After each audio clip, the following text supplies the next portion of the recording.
வீரப்பூர் திருவிழா 10 நாள் கிட்ட நடக்கும். அதில் 7ஆம் திருவிழா ஸ்டார்ட் ஆகி 10ஆம் திருவிழா வரைக்கும் நாங்கள் செலிப்ரேட் பண்ணுவோம். ஸோ 7ஆம் திருவிழா, 8ஆம் திருவிழா, 9ஆம் திருவிழா இதுக்கெலாம் வந்துட்டு வீட்டில் எல்லாருமே போவாங்க.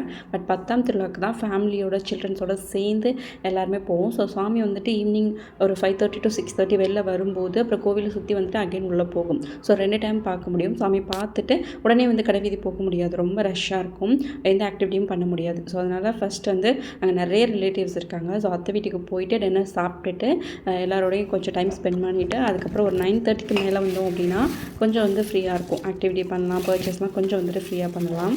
திருவிழா ஸ்டார்ட் ஆன டே 1லேருந்தே ரொம்ப ரஷ்ஷாக தான் இருக்கும். பட் 9ஆம் திருவிழா முடிஞ்ச உடனே லாங் டிஸ்டன்ஸ்லேருந்து வந்திருக்கவங்க எல்லாமே கிளம்பிடுவாங்க. 10ஆம் திருவிழா மோஸ்ட்டாக சுற்று வட்டாரத்தில் ஒரு 18 பட்டி மக்கள் வரைக்கும் வந்துட்டு செலிப்ரேட் பண்ணுவாங்க. ஸோ அதனால் ஒரு நைட் 9:30 to 10:30 வரைக்கும் ரஷ் இருக்கும். அதுக்கு மேலே மோஸ்ட்டாக இருக்காது. எங்களுக்கு இந்த ஆக்டிவிட்டி பண்ணுறதுக்கு கம்ப்ளீட்டாக ஃப்ரீ தான். ஸோ அதனால் கொஞ்சம் ரிலாக்ஸ்டாக போகலாமே, ரஷ் இல்லாத டைமில் போய்க்கலான்னு சொல்லிட்டு வீட்டிலேருந்து ஒரு 9:30க்கு மேலே தான் கிளம்புவோம். நாங்கள் மோஸ்ட்டாக செலக்ட் பண்ணுறது ட்ராகன், அதுக்கப்புறம் கார் கேம் தான். பட் இந்த டைம் அதுவுமே பண்ணலை. கொஞ்சம் ஹெவியாக இருந்த மாதிரி இருந்தது, ஸ்டொமக் கொஞ்சம் ஃபுல்லாக சாப்பிட்டதால். ஸோ அதனால் ஆக்டிவிட்டி எதுவுமே பண்ணல. எல்லா டைமும் நாங்கள் ஆக்டிவிட்டி முடிச்சுட்டு தான் பர்ச்சேஸ் போவோம் கடை வீதிக்குள்ளே.